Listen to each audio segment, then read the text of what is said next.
காந்தியவாதி சசி பெருமாளின் உண்ணாவிரதம் மற்றும் மௌனவிரத போராட்டம் இன்று 32வது நாளாக நீடிக்கிறது. மதுவுக்கு கட்டுப்பாடுகள், பூரண மதுவிலக்கு போன்ற கோரிக்கைகளை முன்வைத்து 57 வயதாகும் சசி பெருமாள் இந்த போராட்டத்தை மேற்கொண்டிருக்கிறார். அவருடைய போராட்ட நிலை குறித்த விவரங்களை அங்கிருக்கும் நமது செய்தியாளர் கார்த்திகேயன் தரும் தகவல்களை பார்க்கலாம்.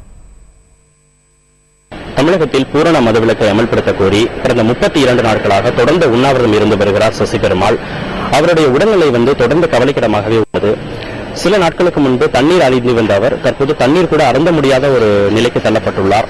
சிறுநீர் கழிக்க கூட 4 பேர் உதவி அவருக்கு தேவைப்படுகிறது. அவருடைய உறவினர்களும் நண்பர்களும் தொடர்ந்து அரசிடம் பேசி வருகிறார்கள். அரசு இதுகுறித்து இதுவரை எந்தவிதமான தகவலையும் தெரிவிக்கவில்லை. அரசிடமிருந்து எந்தவிதமான உத்தரவாதமும் இல்லை என்றால் தன்னுடைய போராட்டத்தை கைவிடப் போவதில்லை என்பதில் உறுதியாக இருக்கிறார் சசி பெருமாள்.